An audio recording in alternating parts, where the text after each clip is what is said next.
जी, अस्सलाम वालेकुम वरहमतुल्लाह। आज की क्लास में हम ये नेकलाइन का डिज़ाइन बनाएँगे। इस नेकलाइन डिज़ाइन के लिए मैंने फ्यूज़िंग लिया है, ठीक है? फ्यूज़िंग यानी बुकरम लिया और उसको इस तरह से फ़ोल्ड करके रखा है। अब इसके ऊपर मैं नेकलाइन की ड्राफ्टिंग करूँगी।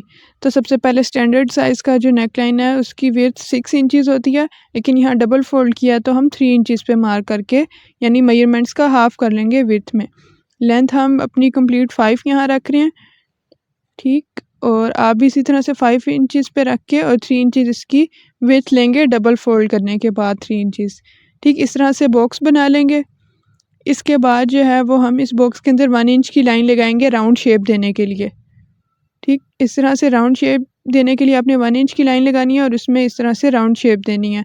पेंसिल को मूव करना है, फिंगर्स मूव करेंगे लेकिन हाथ पीछे से नहीं उठाना ताकि आपकी एक्यूरेट शेप आए। अब इसकी जो विड्थ है हम साइड पे विड्थ रख रहे हैं। वो जो चौड़ाई हमने नेकलाइन की रखनी है वो 1.5 इंच है, ठीक है? वैसे आप 1 इंच का मार्जिन रखते हैं, यहाँ हम जो है वो 1.5 इंच पे मार्क कर करके जो है वो लाइन लगाएंगे, राउंड शेप दे देंगे एक। इस तरह से जो है वो हमारे पास राउंड शेप आएगी। ठीक, ये हमारा एक नेकलाइन। अब इसको यहाँ से आपने इस साइड से 1 सेंटीमीटर यानी आपके स्केल के पीछे या इंचेस टेप के पीछे जो है वो सेंटीमीटर मेंशन होते हैं, आपने वहाँ से 1 सेंटीमीटर लेना है और मार्क करने के बाद इस तरह से कर्व शेप देनी है। अब आपने दूसरा नेकलाइन इसके साथ साथ बनाना है 1/2 इंचेस के डिस्टेंस पे। शेप यही राउंड शेप देनी है, तो इसलिए आप जो है वो स्केल को इस लाइन के ऊपर रखते जाएँ। 1/2 इंच पे जो है वो आप इस तरह से मार्क करके एक कर्व शेप दे दें। ठीक है, ये जो नेकलाइन है इसकी जो विड्थ है वो 1/2 इंच हमने रखी है, ठीक है? पहले वाले की 1.5 है, ठीक है? और यहाँ से ये जो है 1 इंच 1/2 इंच का है। ठीक है, अब एक दफ़ा मैं आपको बता देती हूँ लेंथ और विड्थ ये इस तरह से 5 और 3 इंचेस यहाँ से हमने 1.5 पे मार्क किया और जो इसके बाद ये 1 इंच पे। ठीक, अब इसकी कटिंग कर लेते हैं। सबसे पहले ये बाहर वाले नेकलाइन की कटिंग कर लें।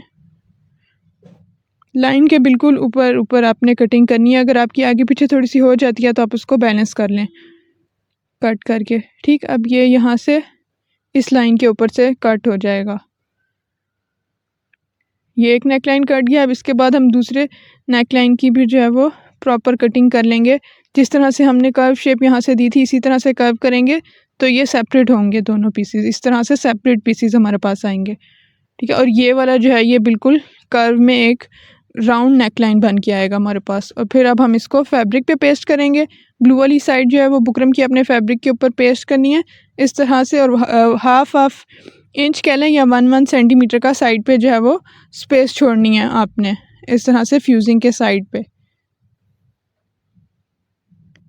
अब हम जो है वो फ्यूजिंग के बिल्कुल साथ साथ जो है वो दोनों साइड पे आपने सिलाई लगानी है फ्यूजिंग के बिल्कुल साथ साथ, यानी बुकरम के साथ साथ सिलाई लगेगी, बुकरम के ऊपर सिलाई नहीं आएगी। ये देखिए मेरी सिलाई बुकरम के साथ साथ है लेकिन बुकरम के ऊपर नहीं आ रही, और जो शेप में बुकरम कटा हुआ है उसी शेप में जो है वो सिलाई आएगी आपके पास। ये सिलाई आप लाइन इसकी जगह आप फोल्ड करके एक लाइन भी लगा सकते हैं, लेकिन मैंने यहाँ पे आपको दोनों मेथड से बताया। पहले हम सिलाई लगा के करेंगे, हमने लेस लगानी है ना, तो हम इसको सिलाई लगा के करेंगे पहले, और उसके बाद जो है वो दूसरा नेकलाइन जो हम लगाएंगे वो हम आपको लाइन के साथ बता दूंगी मैं उसकी। अच्छा, यहाँ मैं फ्यूजिंग के ऊपर भी एक लाइन लगा रही हूँ, सिलाई लगा रही हूँ, यानी ये सिलाई इसलिए लगा रही हूँ ताकि जब ये हम वॉश करें अपनी शर्ट तो हमारी शर्ट में जो है वो ये ना इस तरह से ना आए, ये जो नेकलाइन है ये ख़राब ना हो जाए, फ्यूजिंग इसके अंदर से हिल ना जाए। अब दूसरी साइड पे भी आपने एक सिलाई लगानी है फ्यूजिंग के दूसरे किनारे पे भी फ्यूजिंग के बिल्कुल साथ साथ, यानी बुकरम के साथ साथ सिलाई लगेगी, बुकरम के ऊपर सिलाई नहीं आनी चाहिए। इससे ये सिलाई से ये होगा जब आप इसकी दूसरी साइड पे लेसेस रख के लगाएंगे तो आपकी इजीली लग जाएंगी। ठीक है, ये लेस को आपने जो लाइन लगाई थी सिलाई लगाई थी बिल्कुल उसके ऊपर ऊपर रख के कर्व शेप देनी है। ठीक है, इससे ये होगा कि आपको पता लग जाएगा कि आपकी फ्यूजिंग कहाँ कहाँ पे है और आपने उसके साइड साइड पे जो है वो सिलाई लगानी है। ठीक है, इस सिलाई से आपके पास ये एक एडवांटेज था, इसलिए ये हमने सिलाई इसके साथ साथ पहले लगा ली। अब बिल्कुल उसी सिलाई के ऊपर जो है वो मैं लेस को रखती जाऊँगी और स्टिच करती जाऊँगी।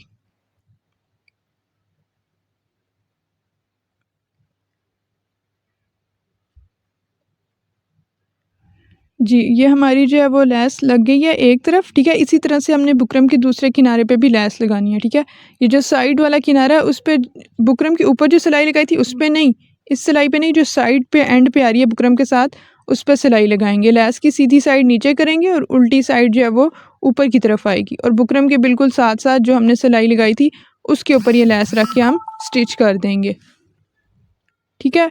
ये हमने स्टिच कर दिया। इसके बाद जो है वो हम इसका मिड निकालेंगे, यानी हमने मिड से इसको अटैच करना है ना, मिड में रखना है शर्ट के, तो इसलिए पहले नेक लाइन के जो ये फैब्रिक है इस पे हम मिड निकाल लेंगे और इसको बिल्कुल एग्जैक्ट शर्ट के मिड में रख के दरमियान में सिलाई लगाएंगे और शर्ट की बैक साइड पे रखूँगी ताकि जब मैं इसको स्टिच करके लाऊँ तो ये फ्रंट पे आ जाएगा, ठीक है। मैंने मिड में एक मार्क किया हुआ है शर्ट के, इस तरह से रख के मैं बिल्कुल इसके दरमियान में एक सिलाई लगा दूँगी ताकि ये हिले ना और मुझे दोबारा जब मैं इसको सिलाई करूँ तो मुझे कोई प्रॉब्लम ना हो। तो ये मैंने मिड में एक स्टिच कर लिया। अब मैं बुकरम के बिल्कुल साथ-साथ जो है वो सिलाई लगाऊँगी, ठीक है। और ये बुकरम की ये जो है ये शर्ट की उल्टी साइड पे है, ठीक है। सिलाई लगा ली मैंने। इसके बाद अब मैं 1 cm का जो डिस्टेंस छोड़ूँगी, 1 सेंटीमीटर का डिस्टेंस छोड़ के इसके साइड पे जो है वो कट कर लूँगी और इस पे छोटे-छोटे कट लगाने हैं ताकि आप जब इसको बैक पे फ़ोल्ड करें तो ये ईज़िली फ़ोल्ड हो जाए, ठीक है। आपने प्रेस करके फ़ोल्ड करना है, इसको फ्रंट पे लेके आना है। ये इस तरह से आ गया फ़ोल्ड होके हमारे पास, ठीक है। ये मैंने प्रेस कर लिया तो ये बिल्कुल आपको सही नज़र आ रहा है, आपने भी इस तरह से प्रेस करना है।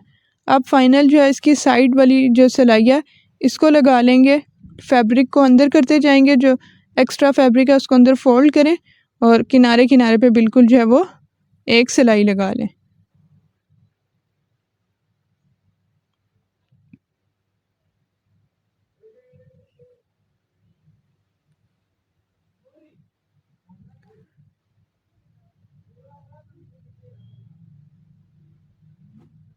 ये हमने सिलाई लगा ली किनारे-किनारे पे, ये एक नेक लाइन रेडी हो गया। अब दूसरे नेक लाइन इसके अंदर जो हमने नेक लाइन बनाना है, ये मैंने पहले से इस पे लाइन लगाई है। किस तरह से लाइन लगाई है, ये मैंने इस तरह से फ़ोल्ड किया है इसको बुकरम के ऊपर और ये बिल्कुल इस तरह से साथ-साथ एक लाइन लगाती गई हूँ इस तरह से, ताकि मुझे पता लग जाए कि मैंने जो वो अब जो लेसेस लगानी है वो इन लाइन्स के ऊपर लगानी है, ठीक है। मैंने दोनों पीसेस पे जो है वो इस तरह से लाइन लगाई थी। आपने भी इसी तरह से फ़ोल्ड करके लाइन लगानी है। या तो आप इस मेथड से कर लें या फिर आपको जिस तरह से पहले मैंने सिलाई लगा के और ऊपर दूसरी साइड से लेस को स्टिच कर दिया था, या फिर आप इस तरह से लाइन लगा लें और फिर लेस को स्टिच करें।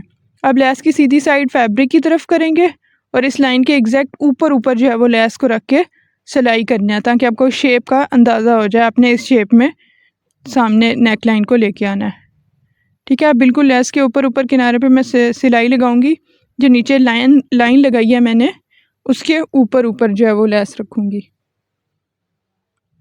जी, तो मैंने आपके साथ यहाँ 2 मेथड शेयर किए हैं लेस लगाने के। एक तो ये लाइन लगा के ऊपर लेस रख के लगा लें, दूसरा हमने बुकरम के साथ स्टिचिंग की थी, यानी सिलाई लगाई थी बुकरम के साथ-साथ और ऊपर लेस रख के लगा ली थी, ठीक है। तो अब ये दोनों मेथड में से कोई भी ईज़ी लगे मेथड आप उसको यूज़ कर लें। अब ये हमारी स्टिच हो गई है लेस, इसको बैक पे इस तरह से फ़ोल्ड करेंगे, लेकिन उससे पहले हमने बुकरम को पीछे से जो फ्यूज़िंग है इसको छुपाना है, ठीक है। इसको कवर करना है तो हमने बिल्कुल उसी शेप में एक फैब्रिक का पीस लिया है और इस तरह से रखेंगे नीचे और फिर बुकरम के साथ-साथ सिलाई लगाएंगे। ये इस तरह से हमने रखा हुआ है पीस, नीचे है वो पीस, ठीक है। अब हम बुकरम के साथ-साथ सिलाई लगाएंगे, ठीक है। उसके बाद जो है इससे क्या होगा, ये बुकरम कवर हो जाएगी। आप जितनी दफ़ा भी इस नेक लाइन को वॉश करेंगे तो आपका नेक लाइन नहीं ख़राब होगा, क्योंकि बुकरम पीछे से हट गई तो आपका नेक लाइन ख़राब हो जाएगा। तो आपने हमेशा जहाँ पे भी बुकरम यूज़ करनी है तो आपने इसको बैक से कवर करना है ज़रूर, ठीक है। अब हमने सिलाई लगाने के बाद छोटे-छोटे फैब्रिक पे कट लगाएंगे। सिलाई नहीं कट होनी चाहिए, सिर्फ फैब्रिक कट होगा, ठीक है। फिर हम इस तरह से बैक पे फैब्रिक को फ़ोल्ड कर देंगे तो ये शेप आ जाएगी हमारे पास। इसी तरह से आपने दोनों पीसेस स्टिच करने हैं, एक ये साइड और दूसरी ये वाली साइड। अब हमने इसको हल्का सा ओवरलैप करके अपने नेक लाइन के साथ अटैच करना है। तो ये रही शर्ट, इस पे मैंने ये नेक लाइन के मिड में अटैच करना है। तो मैं क्या करूँगी, इसके मिड में आनी चाहिए ये दोनों पीसेस, तो मैं नेक लाइन पे जो है वो एक मार्क लगा लूँगी मिड में। ये मिड में मैं इस तरह से रख के लगाने के लिए मैंने यहाँ पे नेक लाइन को फ़ोल्ड किया है और यहाँ एक मार्क लगा लिया। अब मिड से ही मैं जो है वो स्टार्ट करूँगी स्टिचिंग। इसके लिए मैंने साइड पे लाइन लगाई थी बुकरम के बिल्कुल साइड पे, ताकि ये बिल्कुल सही से दोनों साइड्स इक्वल आएँ, ठीक है, आगे पीछे ना हो। तो आप भी इसी तरह से बुकरम के साथ साथ जो है वो फ़ोल्ड करके लाइन लगा लें, जैसे मैंने आपको पहले बताया कि आपने बुकरम के साथ साथ सिलाई कैसे लगानी है, ठीक है। इससे ये होगा आपकी दोनों साइड्स जो हैं वो इक्वल आएंगी। और मिड से मैंने देखा सिलाई स्टार्ट की। अब दोबारा दूसरी साइड को अटैच कर रही हूँ, हल्का सा ओवरलैप किया और मैंने दूसरी साइड पे भी लाइन लगाई हुई है, देखें नीचे वाले फैब्रिक पे। तो मैं बिल्कुल उस लाइन के ऊपर रखती जाऊँगी नीचे से देख देख के, और फिर इस तरह से नेकलाइन हमारा रेडी हो जाएगा। ठीक, ये हमारे नेकलाइन की फ़ाइनल लुक है। इस तरह के मज़ीद मज़े के डिज़ाइन देखने के लिए आप हमारे चैनल को ज़रूर सब्सक्राइब करें और बेल आइकन को भी क्लिक करें, ताकि आपको हमारे आने वाली हर वीडियो का नोटिफिकेशन मिले।